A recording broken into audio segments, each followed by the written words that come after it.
আজকে আমি ৫৬তম অংশ পড়ছি।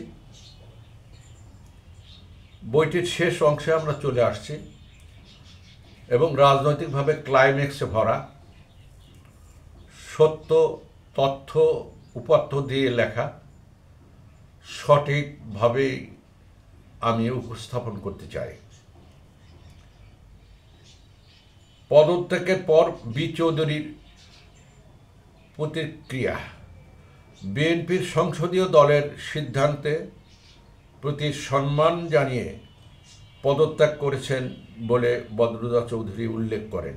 তিনি বলেন, যদি তিনি পদত্যাগ না করতেন তাহলে তাকে সংসদে ইমপিচমেন্ট করে অভিশংসনের মাধ্যমে পদত্যাগে বাধ্য করা যেত না।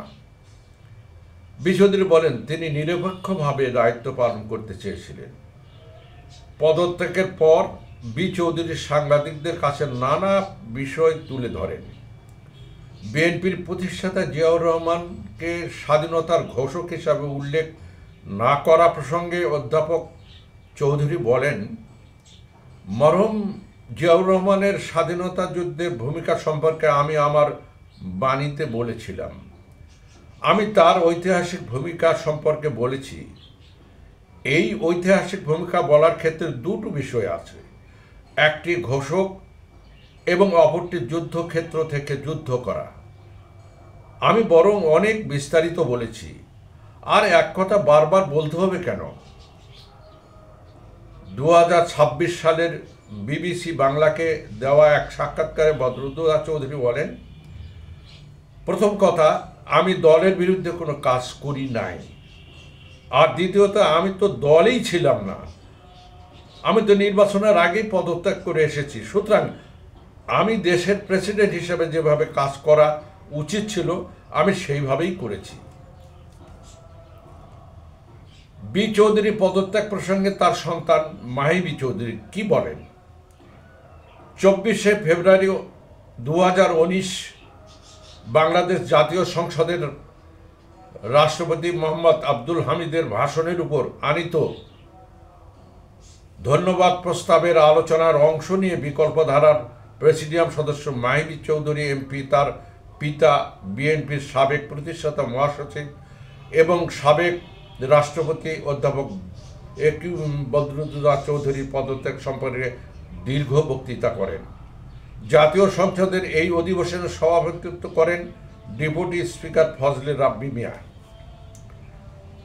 মাহি জাতীয় সংসদকে জানান, বিএনপির চেয়ারপারসন খালেদা জিয়া তার বাবার পদত্যাগ নিয়ে এমন একটি কাজ করেছিলেন যা তাকে জাল্লাদ বানানো হয়েছিল। মাহি বি চৌধুরী বলেন, এই সংসদের সাবেক রাষ্ট্রপতি ডক্টর বি চৌধুরীর বিরুদ্ধে ষড়যন্ত্র হয়েছিল। একতরফাভাবে রাষ্ট্রপতির বিরুদ্ধে বিষোদ্গার করা হয়েছিল, অন্যায়ভাবে তাকে অপসারণ করা হয়েছিল। আমি তখন এই সংসদের সদস্য ছিলাম। বর্তমান প্রধানমন্ত্রী শেখ হাসিনা তখন বিরোধী দলীয় নেতা। মাহি বলেন, বর্তমান রাজনৈতিক প্রেক্ষাপটে আওয়ামী লীগের সঙ্গে জোট করে আমরা নির্বাচন করেছি। এর আগে আমরা ডক্টর কামাল হোসেনকে নিয়ে একটি ছোট্ট জোট করার উদ্যোগ নিয়েছিলাম। আমরা বলেছিলাম প্রত্যক্ষ পরোক্ষভাবে কোনো স্বাধীনতা বিরোধী শক্তির সঙ্গে জোট হবে না, কিন্তু এতে তারা রাজি হননি। তিনি আরও বলেন, ডক্টর কামাল হোসেন তার বাসায় আমাদের আমন্ত্রণ জানিয়েও বাড়ির দরজা বন্ধ করে রেখেছিলেন। লুকিয়ে লুকিয়ে তারা অনৈতিক চুক্তি করলেন, যার ফলে অনৈতিক জাতীয় ঐক্যফ্রন্ট তারা জামাতকে সঙ্গে নিয়ে নির্বাচনে অংশ নিলেন। তখন আমরা আওয়ামী লীগ 14 দল জাতীয় পার্টির জোটে যাই। আমরা স্বাধীনতার পক্ষের শক্তির সঙ্গে জোট করে নির্বাচনে অংশ নিলাম। আমাদের মতো মত পার্থক্য থাকতে পারে বা আছে। মুক্তিযুদ্ধের প্রশ্নে স্বাধীনতা বিরোধীর প্রশ্ন যখন আসবে তখন আমাদের ঐক্য অক্ষুণ্ণ থাকবে। বি চৌধুরী পদত্যাগ নিয়ে যত কারণেই কথা বলা হোক না কেন, এর নেপথ্যে কারণটি ছিল দলের একজন অতি প্রভাবশালী নেতার কূটকৌশল, অর্থাৎ তারেক রহমান। পদত্যাগের অনেক বছর পর সাবেক এই রাষ্ট্রপতি আমার কাছে প্রসঙ্গক্রমে সেই ষড়যন্ত্রের কথা প্রকাশ করেছিলেন।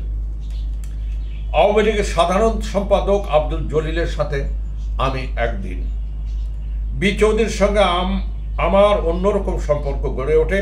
তিনি আমাকে অত্যন্ত বিশ্বাস ও স্নেহ করেন, আমি তাকে শ্রদ্ধা করতাম। আমাদের দলে অনেক সাবেক এমপি, সাবেক রাষ্ট্রদূত, সাবেক সচিবের আবির্ভাব ঘটে এবং সাবেক ডিজিএফআইয়ের আবির্ভাব ঘটে। তাদের তুলনায় আমি অত্যন্ত নগণ্য, অথচ যে কোনো সিদ্ধান্ত নিতে গেলে তিনি আমাকে ডেকে পরামর্শ করতেন।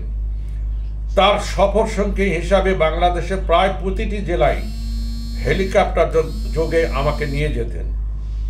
তখন থেকে বড় বড় রাজনৈতিক ব্যক্তিবর্গের সাথে পরিচিত হই। তাদের সঙ্গে বিভিন্ন বিষয় নিয়ে আলোচনা করে আমার রাজনৈতিক ধ্যান ধারণা প্রসারিত হয়। রাজনীতি সম্পর্কে জানতে পারি অনেক কিছু। এছাড়াও অবসরপ্রাপ্ত সামরিক অফিসার আমাদের দলে ছিলেন অনেকেই। তখন থেকে দেশ বিদেশ সমাজ সম্পর্কে আমি অনেক জ্ঞান লাভ করি। 2004 সালে তাদের প্রতিদ্বন্দ্বী হিসাবে নিয়ে যে অপকর্ম করেছিল, তাতে করে বিএনপি দল খালেদা জিয়া ও তারেক রহমানের জনপ্রিয়তা একেবারে শূন্যের কোঠায় নেমে আসে। এতে আমাদের দলের চেয়ে বেশি লাভবান হন আওয়ামী লীগ। আমাদের কাছে আওয়ামী লীগের জোটে নেওয়ার জন্য তাদের দল থেকে প্রস্তাব আসে, কিন্তু বি চৌধুরী তা গ্রহণ করেননি। আমি একসময় গুলশানে আওয়ামী লীগের সাধারণ সম্পাদক আব্দুল জলিলের বাসায় যাই তার সঙ্গে দেখা করার জন্য। তার বাসায় ড্রয়িং রুমে স্বল্প সংখ্যক ব্যক্তি উপস্থিত ছিলেন। আমাকে দেখেই বললেন, কি তোমাদের দলের অবস্থা এখন কেমন?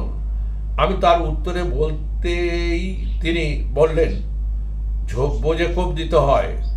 তোমার নেতা বি চৌধুরী খুব ভুল করেছেন।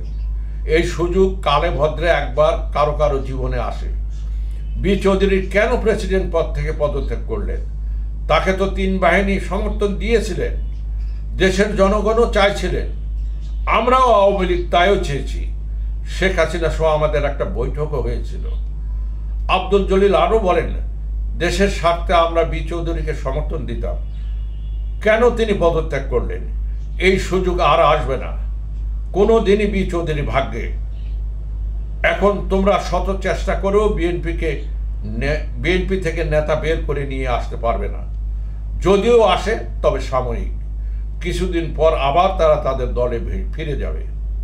আমি জলিল সাহেবের কথা শতভাগ বিশ্বাস করেছিলাম। বি চৌধুরী পদত্যাগ করার দেশের রাজনীতিতে শূন্যতা দেখা দেয়।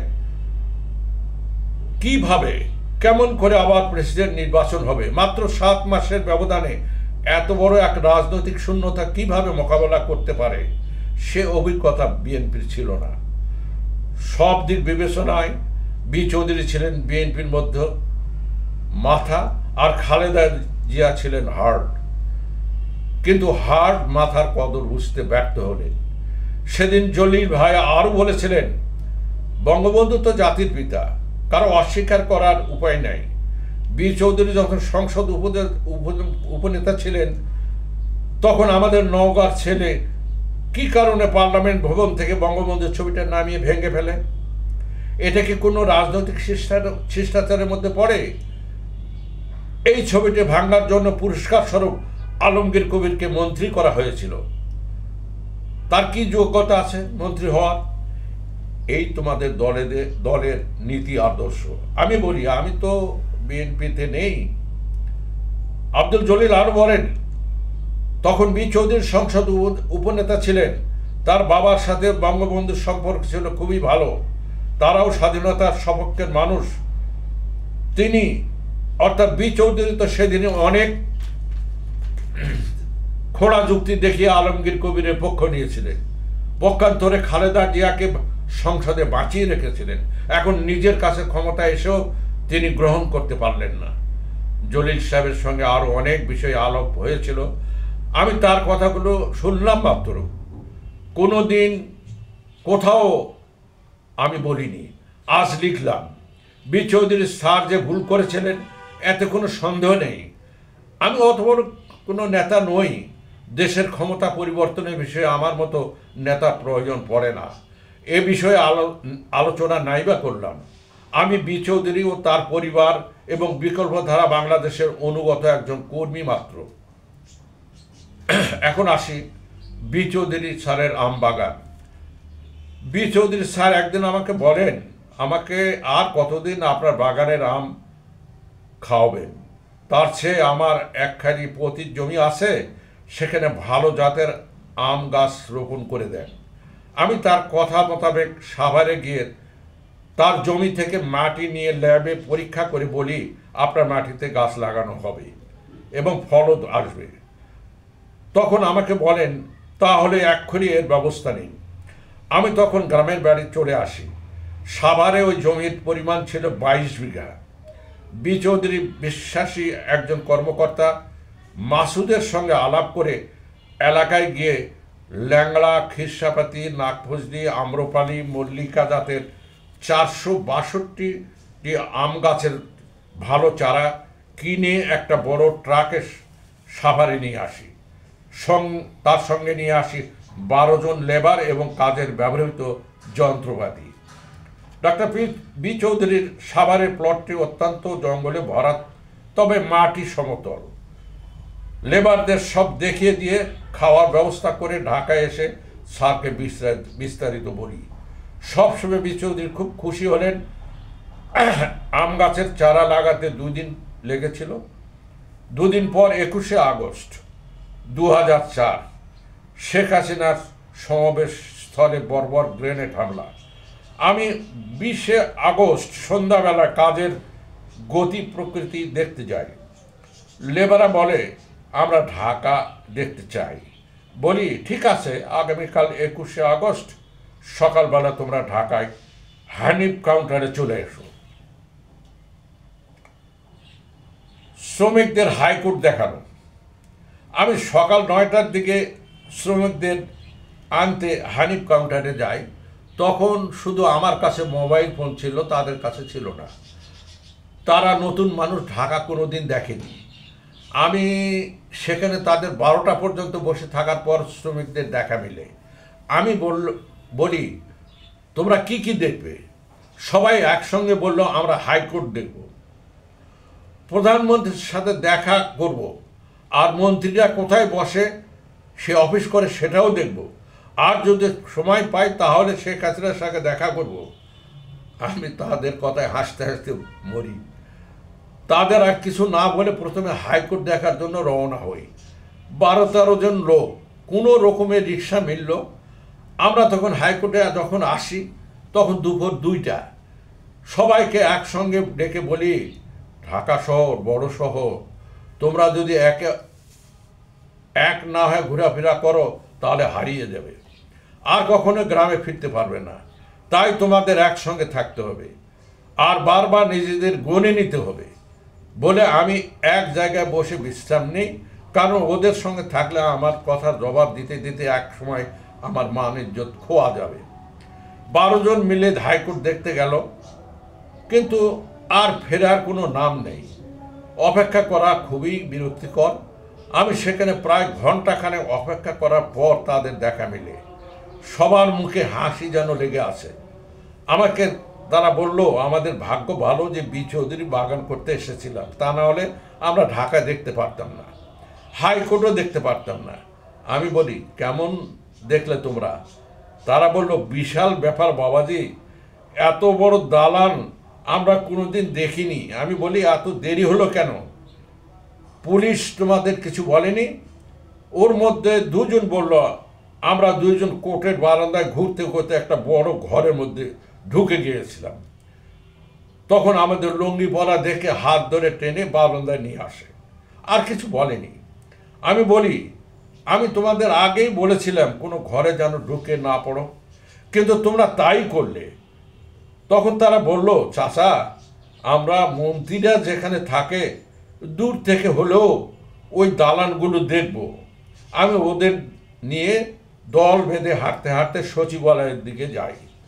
ঠিক ওসমানী উদ্যানের ফুটপাত থেকে আঙ্গুল উঁচিয়ে বলি, ওইখানে মন্ত্রীরা অফিস করে। তারা সবাই অনেকক্ষণ ধরে দেখল।